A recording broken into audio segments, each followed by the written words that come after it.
رب اشرح لی صدری ویسر لی امری واحلل عقدۃ من لسانی یفقہوا قولی اذا سألک عبادی عنی فانی قریب اجیب دعوت الداعی اذا دعان فلیستجیبوا لی ولیؤمنوا بی لعلہم یرشدون۔ اور جب میرے بندے آپ سے میرے بارے میں سوال کریں تو کہہ دیجئے بے شک میں قریب ہوں، میں پکارنے والے کی پکار کا جواب دیتا ہوں۔ جب وہ مجھے پکارے تو ان کو چاہیے کہ وہ بھی میرا حکم مانیں اور مجھ پر ایمان رکھیں تاکہ وہ ہدایت پا جائیں۔ وہ جب وہ غصے سے بھرا ہوا چلا گیا، پس اس نے سمجھا کہ ہم اس پر گرفت نہ کریں گے، تو اس نے اندھیروں میں پکارا کہ تیرے سوا کوئی معبود نہیں، تو پاک ہے، یقیناً میں ظلم کرنے والوں میں سے ہو گیا ہوں۔ تو ہم نے اس کی دعا قبول کر لی اور اسے غم سے نجات دی، اور اسی طرح ہم ایمان والوں کو نجات دیتے ہیں۔ ایک مسافر جسے مشرق کی طرف سفر کرنا ہو، وہ ایک ٹرین میں سوار ہوتا ہے، مگر ٹرین چلنے کے بعد اس کو پتہ چلتا ہے کہ جس گاڑی میں وہ سوار ہے وہ تو مغرب کی طرف جا رہی ہے۔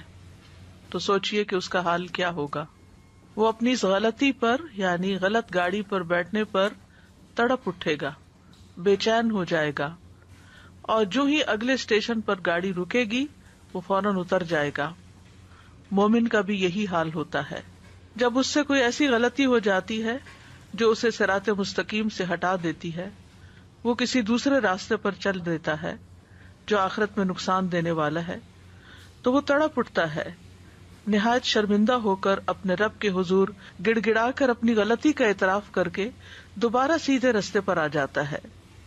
مومن وہی ہے جو غلطی کر کے پلٹ آئے، توبہ کر لے، اپنے رب کو راضی کر لے، حتیٰ کہ رب اس سے راضی ہو جائے۔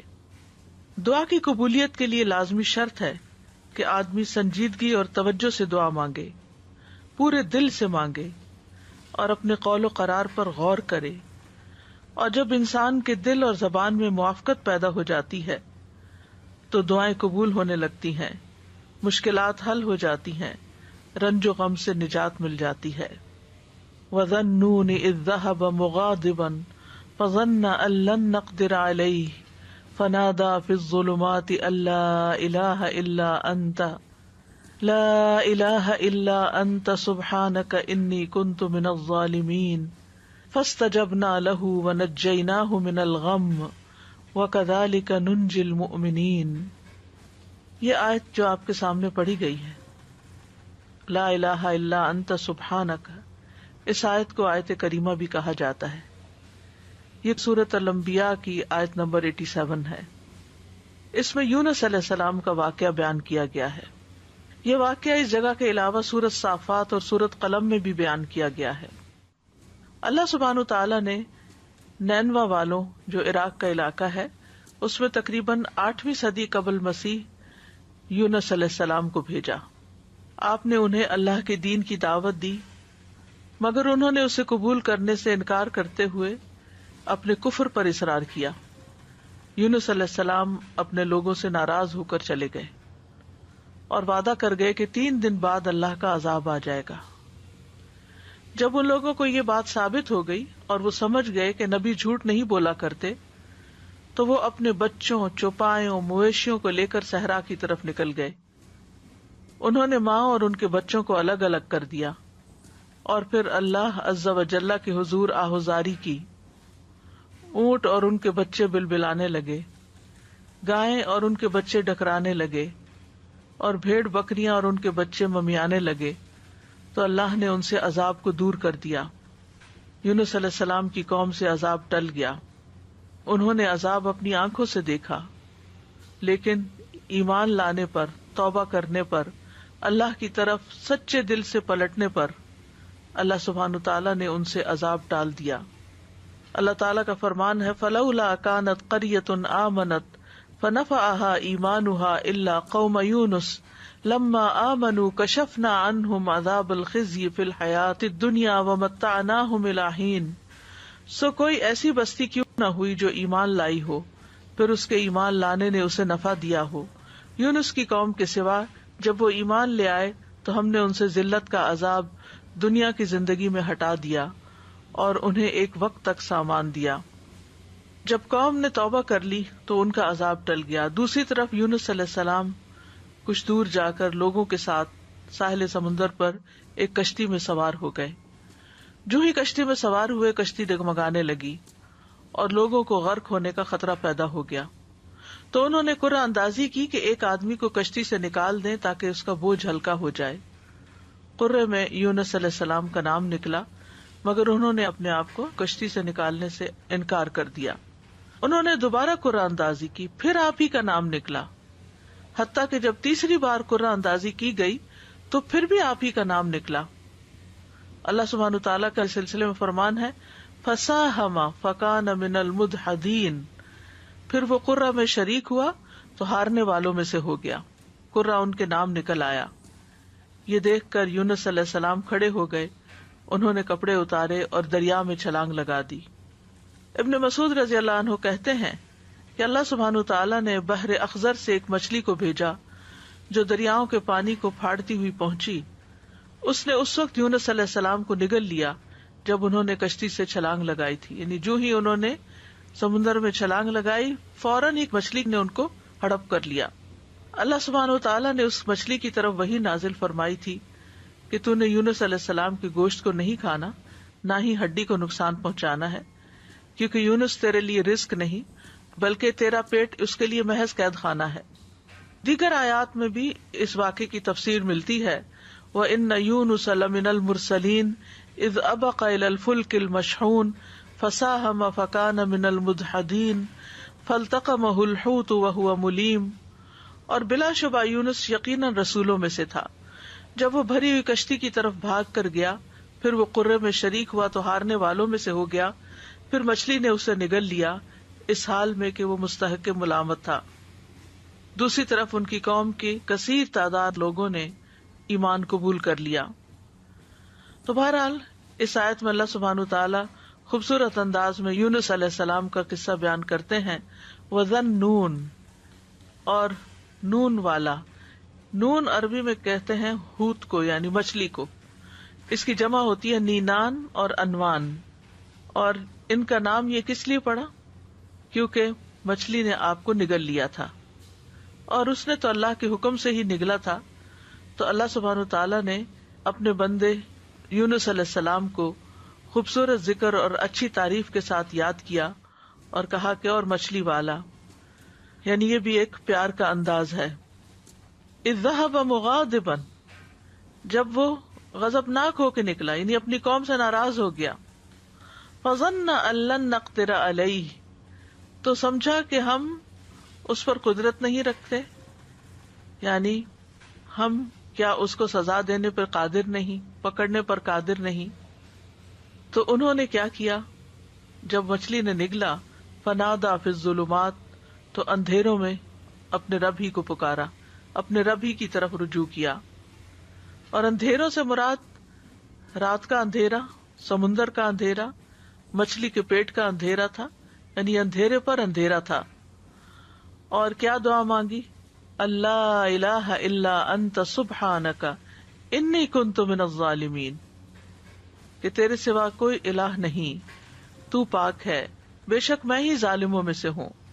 تو یونس علیہ السلام نے اللہ تعالیٰ کو ان کی کامل الوہیت کا اقرار کرتے ہوئے پکارا، اللہ کی ذات کو ہر نقص، ہر عیب، ہر آفت سے منزہ اور پاک قرار دیا اور اپنے ظلم اور جرم کا اعتراف کر لیا.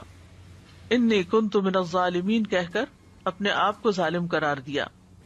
ظلم جو ہے ایک انسان اور اللہ تعالیٰ کے درمیان ہوتا ہے، دوسرا انسان کا اپنے اور لوگوں کے درمیان ہوتا ہے، تیسرا انسان کا اپنے اور اپنے نفس کے درمیان ظلم کرنا ہوتا ہے. تو بہرحال جب انہوں نے اپنی غلطی کا اعتراف کیا تو اللہ تعالیٰ فرماتے ہیں نیکسٹ آیت میں فاستجبنا لہ، تو ہم نے اس کی دعا قبول کر لی. سبحان اللہ، یعنی انہوں نے جو ہی خطا کا اعتراف کیا اللہ سبحانہ تعالیٰ ان سے راضی ہو گئے. وَنَجَّيْنَاهُ مِنَ الْغَمِّ، اور ہم نے اس کو غم سے نجات دی. وَكَذَلِكَ نُنْجِي الْمُؤْمِنِينَ، اور ہم مومنوں کو اسی طرح نجات دیتے ہیں. تو یہاں دراصل مومنوں کو ایمان لانے، اس پر ثابت قدم رہنے اور اس دعا کو زیادہ سے زیادہ پڑھنے کی ترغیب دی جا رہی ہے، کیونکہ وہ جان چکے ہیں کہ یونس علیہ السلام کو اس کلمے کی وجہ سے نجات ملی تھی، اور یہ ہر اس مومن کے لیے خوشخبری ہے، وعدہ ہے جو کسی بھی تکلیف اور غم میں مبتلا ہو جائے تو وہ ان الفاظ کے ساتھ اپنے رب کو پکارے تو رب ضرور اس کو اس تکلیف سے نجات دے گا، کیونکہ یہ رب کا وعدہ ہے۔ کذالک ننجی المؤمنین، ہم اسی طرح بچائیں گے، نجات دیں گے مومنوں کو، یعنی جو بھی یہ طریقہ اختیار کرے گا اللہ تعالیٰ اس کی تکلیف کو دور کر دے گا، اس کی تکلیف کم کر دے گا، جیسا کہ اللہ تعالیٰ نے یونس علیہ السلام کے ساتھ کیا۔ تو اس آیت میں اس بات کی دلیل ہے کہ تحلیل یعنی لا الہ الا اللہ کا پڑھنا اور تسبیح سبحانہ کا پڑھنا ہر غم کو دور کر دیتے ہیں، تکلیفوں اور پریشانیوں سے نجات دیتے ہیں۔ تو جو شخص اللہ کی کتاب پر ایمان لائے اس کے لیے یہی مناسب ہے کہ وہ اس دعا کو سختیوں میں اپنی پناہ گاہ بنائے اور خوشحالی میں اس کو اپنی سواری بنائے، اس وعدے پر بھروسہ کرتے ہوئے جو اللہ نے مومنوں کے ساتھ کیا ہے کہ وہ اس دعا کے پڑھنے والے کو قبولیت میں یونس علیہ السلام کے ساتھ ملا دیں گے، یعنی جیسے ان کو نجات ملی انہیں بھی مل جائے گی۔ یونس علیہ السلام سے ایک خطا ضرور ہوئی، لیکن انہوں نے اس کا اعتراف کیا تو اللہ سبحانہ تعالیٰ نے ان کو دوبارہ چن لیا۔ نبی صلی اللہ علیہ وسلم نے فرمایا کسی شخص کے لیے یہ کہنا جائز نہیں کہ میں یونس بن متی سے بہتر ہوں، کہ میں نے وہ غلطی نہیں کی جو ان سے ہو گئی تھی۔ تو یہ یونس علیہ السلام کی دعا ہے، لا الہ الا انت سبحانک انی کنت من الظالمین۔ نبی صلی اللہ علیہ وسلم نے فرمایا ذوالنون کی دعا جب وہ مچھلی کے پیٹ میں تھے، یعنی لا الہ الا انت سبحانک انی کنت من الظالمین، جب بھی کوئی مسلمان کسی معاملے میں ان الفاظ کے ساتھ اپنے رب سے دعا کرے وہ دعا اس کے لیے ضرور قبول ہوگی، یعنی یہ دعا کی قبولیت کا ذریعہ بھی ہے۔ یہ دکھ دور کرنے والے کلمات ہیں۔ رسول اللہ صلی اللہ علیہ وسلم نے فرمایا کیا میں تمہیں ایسی چیز نہ بتاؤں کہ جب تم میں سے کسی آدمی کو دکھ اور پریشانی اور دنیا کی آزمائشوں میں سے کوئی آزمائش آئے تو وہ اس دعا کو پڑھے تو اس کی تکلیف دور ہو جائے گی؟ تو آپ سے کہا گیا کیوں نہیں؟ آپ نے فرمایا وہ مچھلی والے کی دعا ہے، لا الہ الا انت سبحانک انی کنت من الظالمین، تیرے سوا کوئی الہ نہیں، تو پاک ہے، بے شک میں ہی ظالموں میں سے ہوں۔ طبری کہتے ہیں کہ سلف صالحین ان الفاظ کے ساتھ دعا مانگتے تھے اور اس دعا کو دعائے کرب کہا کرتے تھے، یعنی تکلیف دور کرنے والی دعا کا نام دیتے۔ اور لا الہ الا اللہ جو ہے یہ افضل ترین ذکر ہے، اس کے ذریعے بھی بندے کو پریشانیوں اور غموں سے چھٹکارا ملتا ہے۔ یہاں پر ہم دیکھتے ہیں کہ یونس علیہ السلام کچھ مانگ نہیں رہے، صرف اللہ کی تعریف کر رہے ہیں اور اپنی خطا کا اعتراف کر رہے ہیں۔ تو یاد رکھیے اہل علم کہتے ہیں کہ دعا کی دو قسمیں ہوتی ہیں، ایک دعائے ثنا اور دوسری دعائے طلب۔ ایک ہے اللہ تعالیٰ کی تعریف پر مبنی دعا اور دوسری درخواست یعنی کچھ مانگنا اللہ سبحانہ وتعالیٰ سے یا طلب کرنا۔ تو دعائے ثنا کیا ہوتی ہے؟ جیسے یہ ہے لا الہ الا انت سبحانک انی کنت من الظالمین، اور جیسے لا الہ الا اللہ وحدہ لا شریک لہ لہ الملک و لہ الحمد وہو علی کل شیء قدیر، یہ عرفہ کے دن کی دعا ہے۔ اسی طرح ایوب علیہ السلام نے جو دعا کی تھی انی مسنی الضر وانت ارحم الراحمین، یہ بھی اللہ تعالیٰ کی حمد و ثنا ہے۔ اور دعائے طلب کیا ہے؟ جس میں انسان اللہ کا ذکر اور تعریف کر کے اس سے کچھ مانگتا ہے، یعنی اسپیسیفک دعا کرتا ہے۔ تو اس دعا میں ایک طرف لا الہ الا انت سبحانک ہے اور دوسری طرف اپنی خطا کا ارتکاب ہے۔ یاد رکھیے کہ نبی صلی اللہ علیہ وسلم سے اس دعا کی کوئی محدود گنتی وارد نہیں ہوئی۔ یونس علیہ السلام کے بارے میں بھی نہیں پتہ چلتا کہ انہوں نے کتنی دفعہ اس کو پڑھا، لیکن انہوں نے ایک دفعہ بھی جب اس کو پڑھا ہوگا پوری تڑپ کے ساتھ، پوری شدت کے ساتھ، تو اللہ سبحانہ تعالیٰ نے ان کی دعا قبول کر لی۔ تو اس لیے لازم اپنے اوپر نہ کیجیے کہ 1.25 لاکھ دفعہ ہی ضرور اس کو پڑھنا ہے یا 100 دفعہ ہی ضرور پڑھنا ہے۔ جتنی دفعہ چاہیں آپ پڑھیں، چاہے 1,00,000 دفعہ پڑھیں، چاہے 100 دفعہ پڑھیں، لیکن پابندی اس کی ضروری نہیں کہ اتنا پڑھیں گے تو دعا قبول ہوگی۔ اصل چیز ہے وہ جذبہ، وہ اخلاص، وہ شوق، وہ تڑپ جس کے ساتھ انسان دعا مانگتا ہے۔ تو اس دعا کے اوپر آپ غور کریں تو اس میں سب سے پہلے لا الہ الا اللہ ہے جو کمال توحید کا بیان ہے، اور دوسرا پھر سبحانہ کا ہے جو کمال پاکیزگی کا اظہار ہے کہ اللہ تعالیٰ ہر عیب اور برائی سے پاک ہے، اور تیسرے اپنی غلطیوں کا اعتراف ہے. یعنی یہ 3 ایسی بہترین چیزیں اکٹھی ہو گئی ہیں کہ جس کی وجہ سے دعا قبول ہوتی ہے. اور پھر اس میں ان چیزوں کو دراصل وسیلہ بنایا گیا ہے. اللہ کی توحید کا اقرار کر کے اس کو لا الہ الا اللہ کو وسیلہ بنایا گیا، تسبیح پڑھ کر وسیلہ بنایا گیا، انی کنت من الظالمین اپنی عبودیت کا اقرار کیا گیا اور اپنی غلطی کا اعتراف کیا گیا. تو یہ سب دراصل دعا کی قبولیت کے لیے ایک وسیلہ بن گیا. ابن قیم کہتے ہیں جہاں تک مچھلی والے کی دعا کا تعلق ہے تو اس میں رب عز و جل کی کمال توحید، اس کی کمال پاکیزگی پائی جاتی ہے، اور اس میں بندے کا اپنے ظلم اور گناہ کا اقرار بھی ہے. اور یہ مصیبت، پریشانی اور غم کے علاجوں میں سب سے مؤثر علاج ہے، اور حاجتوں کو پورا کرنے کے لیے اللہ سبحانہ تعالیٰ تک پہنچنے کا سب سے مؤثر وسیلہ ہے. اور یہاں پر توحید کی اقسام کا بھی ایک طرح سے ذکر ہے اور اقرار بھی ہے. توحید کا اقرار جو ہے یہ دراصل انسان کو رب کے آگے جھکا دیتا ہے. اس سے اللہ تعالیٰ کی عظمت کا احساس انسان کے دل میں آتا ہے، اور پھر تسبیح پڑھ کر انسان اللہ سبحانہ تعالیٰ کو انتہائی پاکیزہ قرار دیتا ہے جو کہ اس کے شایان شان ہے، اور اپنے اوپر غلطی کو لیتا ہے اور خود اپنے رب کی طرف رجوع کرتا ہے. اور اس میں ہم دیکھتے ہیں کہ بہت لطیف طریقے سے ظلم پر معافی کی درخواست ہے. انہوں نے اپنی ذات پر اپنے ظلم کا ذکر کیا، جو ظلم کی تیسری قسم ہے نا، یعنی ظلم اور انسان کا اپنا نفس. تو یاد رکھیے اپنے گناہوں کا اعتراف کرنا حاجات پوری کرنے کا سب سے افضل دروازہ ہے.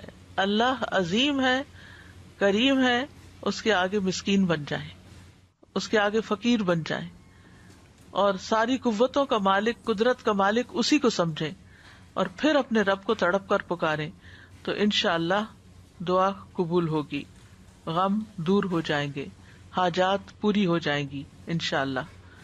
ہم دیکھتے ہیں کہ سید الاستغفار جو ہے اس میں بھی انسان اپنی بندگی اور گناہوں کا اعتراف کرتا ہے اور اللہ تعالیٰ کی الوہیت کا. اللہم انت ربی لا الہ الا انت خلقتنی، اے اللہ آپ میرے رب ہیں، آپ کے علاوہ کوئی معبود نہیں، آپ نے مجھے پیدا کیا ہے، میں آپ کا بندہ ہوں. تو بہرحال اس میں یہ جو لا الہ الا اللہ ہے، اس دعا کے اندر لا الہ الا انت، یہ ایمان کی افضل ترین شاخ ہے.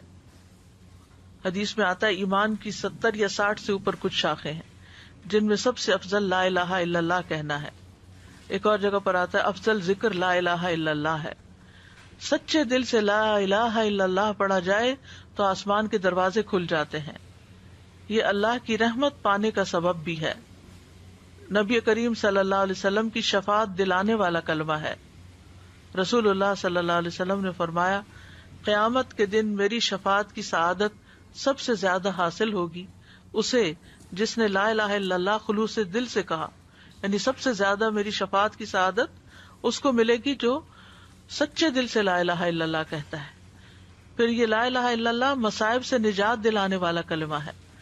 نبی صلی اللہ علیہ وسلم نے فرمایا جس نے لا الہ الا اللہ کہا تو ایک دن یہ کلمہ اسے مصیبتوں سے ضرور نجات دلائے گا، اس سے پہلے جو ہو چکا وہ ہو چکا. پھر جنت میں لے جانے والا کلمہ ہے من مات وهو يعلم انه لا الہ الا اللہ دخل الجنہ. جو شخص اس حال میں فوت ہوا کہ وہ جانتا تھا کہ اللہ کے سوا کوئی الہ نہیں، وہ جنت میں داخل ہوگا. ایک اور حدیث کے مطابق اس کلمے کی وجہ سے انسان کو آگ سے نکال لیا جائے گا، اور مرنے والے کو خاص طور پر اس کی تلقین کرنی چاہیے. نبی صلی اللہ علیہ وسلم نے فرمایا اپنے مرنے والوں کو لا الہ الا اللہ کی تلقین کیا کرو، کیونکہ جو شخص لا الہ الا اللہ پڑھتا ہے تو پھر جنت میں جانے سے اسے کوئی چیز روک نہیں سکتی. پھر سبحانہ کا جو ہے یہ تسبیح ہے. تسبیح سے تقدیر بدل جاتی ہے. اہل علم کا کہنا ہے میں نے قرآن میں تسبیح کو تلاش کیا تو میں نے ایک عجیب چیز پائی.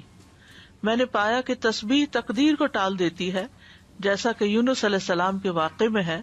اللہ تعالیٰ فرماتے ہیں فلولا انہ کان من المسبحین للبث فی بطنہ الی یوم یبعثون. پھر اگر یہ بات نہ ہوتی کہ بے شک وہ تسبیح کرنے والوں میں سے تھا تو یقیناً اس کے پیٹ میں اس دن تک رہتا جس میں لوگ اٹھائے جائیں گے. یعنی اگر یونس علیہ السلام یہ تسبیح نہ پڑھتے تو قیامت تک مچھلی کے پیٹ میں رہتے ہیں. تو اس سے پتہ چلتا ہے کہ تسبیح کا مقام بہت عظیم ہے اور اتنا مؤثر اور اس درجے تک پہنچا ہوا ہے کہ اللہ تعالیٰ نے اس کی وجہ سے تقدیر کو تبدیل کر دیا، جیسا کہ یونس علیہ السلام کے اس واقعے میں ہم دیکھ رہے ہیں. وآخر دعوانا ان الحمد للہ